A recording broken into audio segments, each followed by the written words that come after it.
Je voudrais d'abord remercier Mme Fatoumata Ali, professeure agrégée de médecine, qui m'a invité à participer à cette réflexion sur la pandémie du Covid.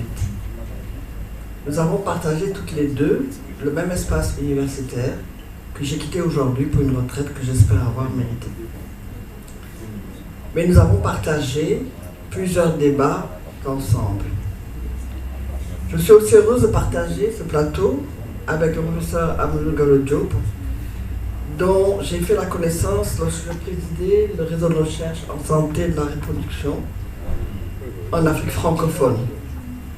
Nous avons partagé une certaine complicité intellectuelle, comme avec le professeur Fatoumata Ali, car nous avons touché à des questions scientifiques à partir de nos diverses disciplines, eux en médecine et moi en sociologie.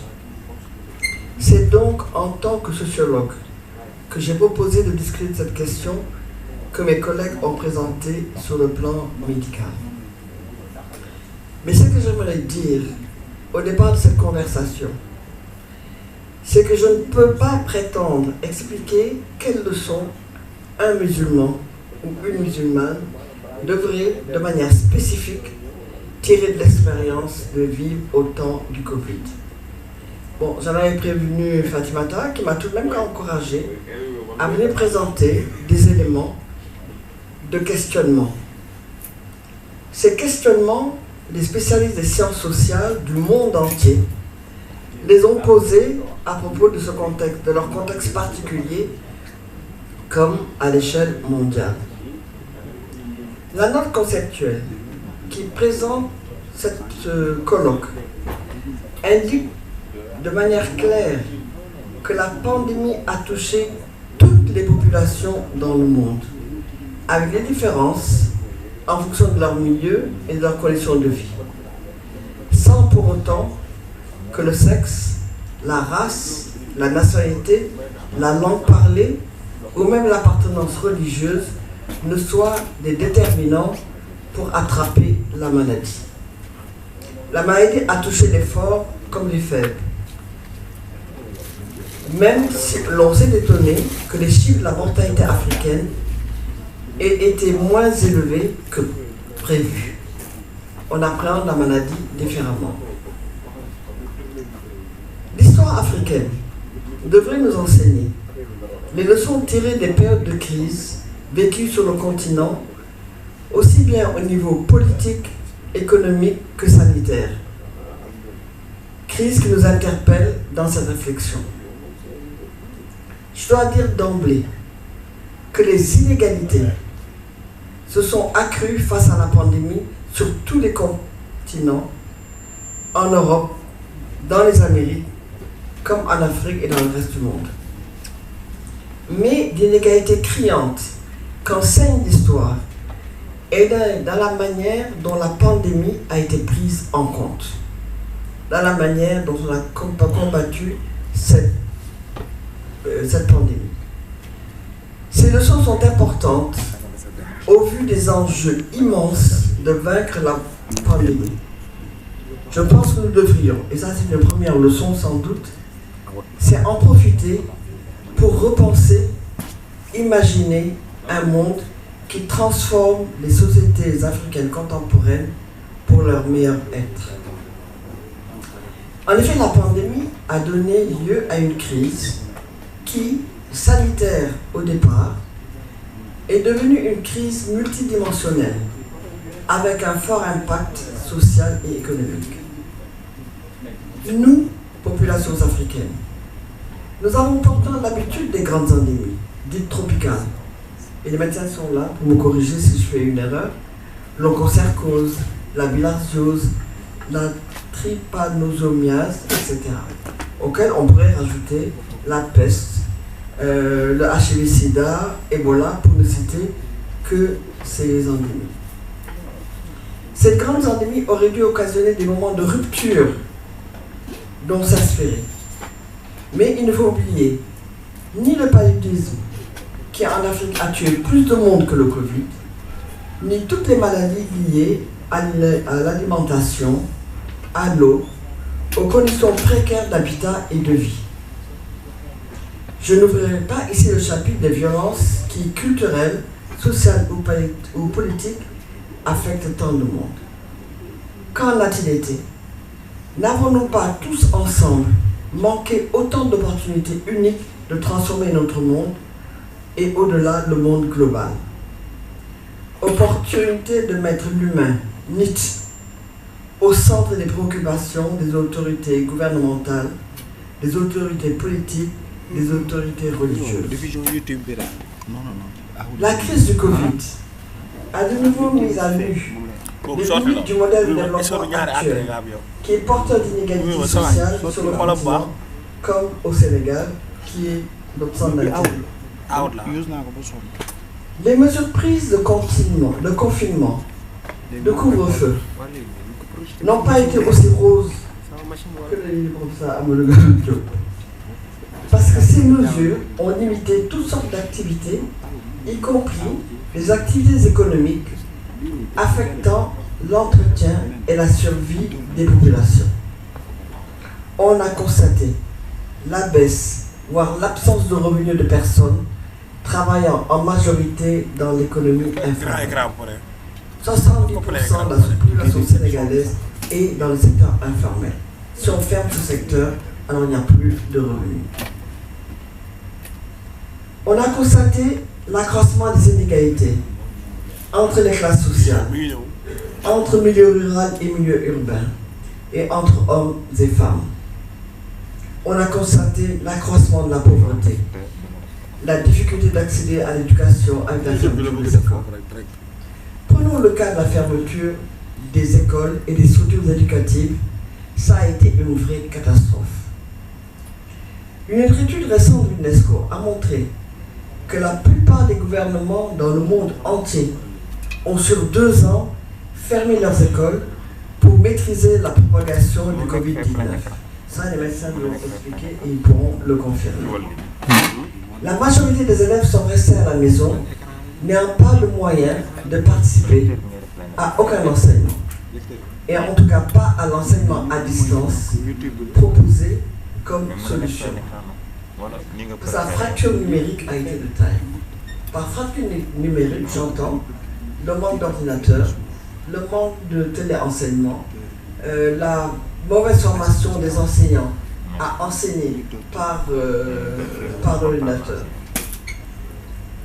Si cet enseignement a été en Occident développé et informatisé, il n'en a pas été de même dans nos pays où une masse importante d'élèves a dû abandonner ses études ou les cieux à difficulté en raison de l'impact économique de la pandémie. Il est certes trop tôt pour mesurer avec précision tous les risques d'aggravation des disparités dues à l'abandon des écoles. Si le nombre de garçons sont impliqués dans le secteur informel, puisqu'on n'allait plus à l'école, beaucoup de filles, elles, sont restées dans les familles à effectuer les tâches domestiques quand elles n'ont pas été mariées à cette occasion. On n'a hélas pas le temps de discuter de la manière dont la pandémie a affecté particulièrement la jeunesse, qui est au fond l'avenir de nos sociétés. On pense que leur abandon de l'école, leur désœuvrement, leur difficulté à s'insérer dans le tissu économique du pays a sans doute favorisé leur participation massive aux émeutes de mars dernier au Sénégal. Ce n'est pas la seule raison, mais c'est une raison importante. On sait que le confinement, ordonné par l'État, a été suivi de manière médiocre par les Sénégalais. Les mesures barrières, dont le port du masque, ont été difficiles à suivre. D'abord avoir un masque, ensuite porter le masque sur le menton, sur la bouche, le nez en l'air. Et comment est-ce qu'on a pu être protégé par ce port du masque? Et la distanciation sociale que notre animateur déteste a finalement été très peu respectée par la population. Très très peu. Mais comment le faire dans des milieux où la promiscuité est une règle habituelle? nous avons des familles nombreuses dans un habitat restreint. Donc, comment respecter cette façon de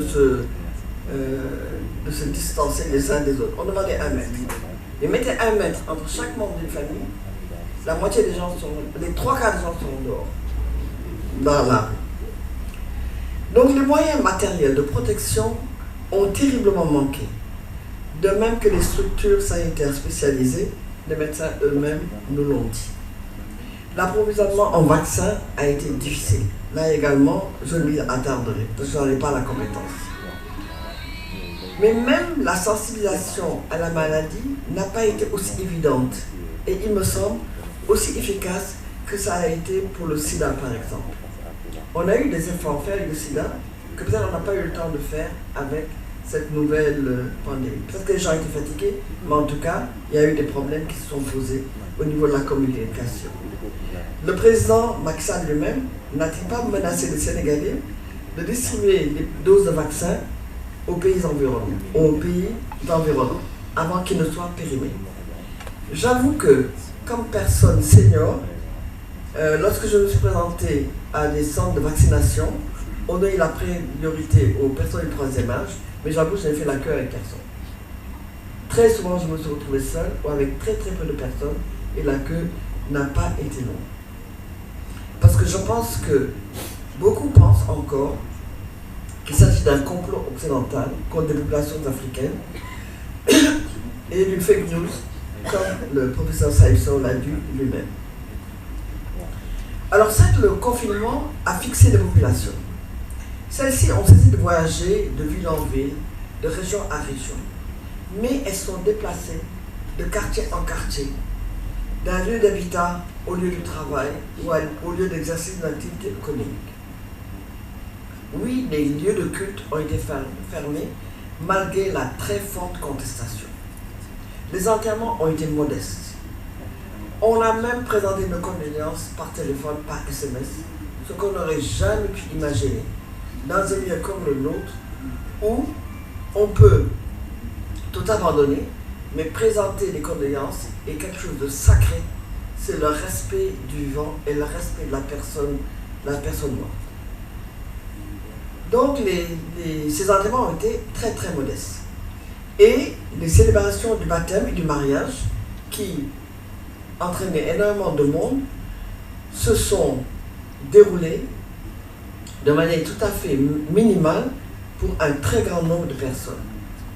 Et ces événements, qui étaient pourtant une occasion de socialité, de gestion de relations humaines entre les individus, qui étaient pour les femmes une gestion de société. Une fois que les rituels religieux sont accueillis par les hommes, ce sont les femmes qui géraient toutes les relations sociales autour du mariage, du baptême et de l'enterrement. Le confinement a surtout signifié la perspective d'une misère annoncée pour tous ces vendeurs et ces vendeuses, soit ambulants,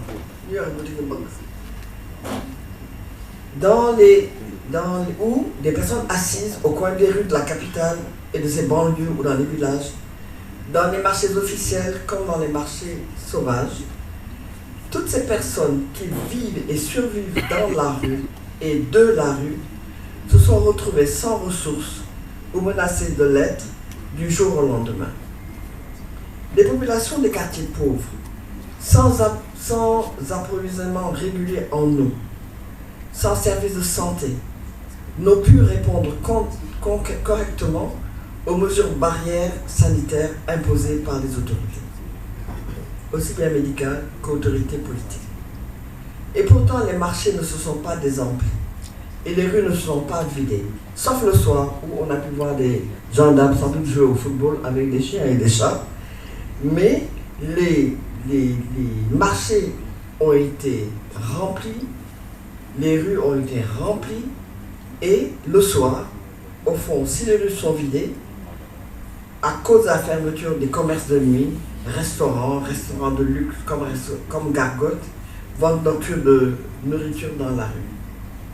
Mais en fait, l'écrasante majorité de la population n'a pas hésité à risquer de se contaminer, une contamination dite mortelle, au lieu de mourir de faim. Cette population, elle est sortie pour gagner la dépense quotidienne, servant à nourrir les familles. Elle est surtout convaincue d'être, comme à l'accoutumée, peu protégée, abandonnée à son sort, voire sacrifiée sur l'autel de cette pandémie. La solidarité familiale a joué. Cette solidarité familiale, que l'on dit si africaine, a fonctionné comme dans tous les moments de crise. La prise en charge de la santé. On rappelait dans une tribune de Jeune Afrique une cinquantaine d'intellectuels africains, dont je ne dirai pas le nom parce que nombre d'entre eux sont connus ici. Je les cite. La prise en charge de la santé et de la pandémie a été souvent sociale et de proximité, bénéficiant aussi des filets culturels qui prescrivent solidarité et gestion familiale des maladies. Mais ce que ces intellectuels n'ont pas dit, et ça j'ai envie de le reprocher, c'est que ces filets de sécurité sont tissés, tenus et préservés essentiellement par les femmes, comme le veut la culture et sans doute la religion. L'État a toujours profité des ressources, à savoir les tâches domestiques d'entretien des familles, pour assurer un minimum de protection sociale des populations. Or, ce sont les femmes, il faut le dire et clamer fort, que les femmes sont elles qui nourrissent, entretiennent, assurent l'hygiène et soignent jusque dans l'hôpital les personnes affectées par toutes sortes de maladies et notamment affectées par ces diverses pandémies. Ceci, dit-on, dans la tradition, leur tâche entre guillemets naturelle en tant qu'être féminin, fille, épouse et mère. Je pense que tout un débat doit être engagé car les statuts changent dans le temps. En effet, en dehors de la baisse générale des revenus, y compris ceux des femmes, de l'accroissement des responsabilités domestiques et familiales des femmes, le confinement a également accru les tensions et violences familiales. Il faut le dire et le constater pour voir quelles solutions trouver. Ces tensions et ces violences ont été exacerbées durant cette pandémie et ce confinement par le côtoiement sur des temps très longs d'individus habitués ou tenus de sortir quotidiennement pour vaquer à leurs occupations professionnelles et faire d'autres activités diverses et variées. Les conséquences physiques, psychologiques et psychosociales du confinement sont importantes car elles ont été souvent conflictuelles entre membres de la même unité familiale, entre conjoints, entre parents et enfants, entre aînés et cadets. Par exemple, les hommes, en tant que chefs de famille, rôle que leur donne la culture, la religion et la loi, qui les autorise à exercer leur autorité sur les membres de la famille, contrôle de ce qui se passe dans la maison, contrôle des dépenses familiales, contrôle des allées et venues, contrôle des humeurs. Cette gestion éreintante de la vie quotidienne est difficile pour tout le monde. Elle est encore plus pour l'homme qui n'en a pas l'habitude, car il n'est pas dans la maison. Ce sont des femmes qui sont dans la maison, qui gèrent cet espace personnel, qui au fond est un espace de pouvoir et de contrôle pour elles. Plusieurs études de recherche et des articles parus dans la presse ont montré la recrudescence des violences. Violences conjugales, violences physiques, agressions sexuelles, viols notamment sur les filles retenues à la maison. Alors que dire en conclusion de ma présentation sur ce qu'a signifié vivre au temps du Covid? Parce que c'est comme ça que j'ai intitulé ma présentation. J'en tirerai quelques leçons d'ordre général, comme j'ai dit à l'entame de mon propos. Je prendrai ici ce que disait la tribune des intellectuels africains dans Jeune Afrique en 2020 ou 2021, je me souviens plus. Je les cite. Le Covid-19 a mis les économies à l'arrêt, a semé la mort et la désolation dans les pays, a perturbé le fonctionnement des sociétés, à criminaliser les formes de sociabilité les plus ancrées et à perturber les calendriers politiques. C'est pourtant paradoxalement là que sonne l'heure pour l'Afrique, l'heure de relever ses défis, de réinventer les modalités de sa présence dans le monde. Fin de citation. La leçon fondamentale que l'on peut tirer de cette pandémie, comme d'autres événements plus ou moins graves, plus ou moins anodins, plus ou moins pertinents, c'est qu'il faut transformer nos sociétés. Aucun développement de nos pays ne peut survenir s'il ne profite pas à des pans entiers de nos populations largement exclues des avancées de nos économies. Nous vivons dans le XXIe siècle avec ses qualités et ses défauts, ses progrès et ses défis. Nous devons, en tant qu'Africaines et en tant qu'Africains, y marquer notre place par notre propre empreinte de ce que nous voulons. Ce que nous voulons se vit en termes de revendications, de disputes, de négociations, d'acceptation de changements sociaux et culturels entre nous-mêmes, entre hommes et femmes, entre générations, entre groupes, entre classes. Les règles et normes sociales évoluent comme le temps du monde évolue. Le coronavirus affirme, et je reprends ici ces intellectuels africains, le coronavirus a été révélateur de l'existence de modèles alternatifs, c'est-à-dire de modèles différents. Il revient à l'Afrique d'inventer ces modèles. Notre continent dispose de ressources étendues, d'une population active, mobilisable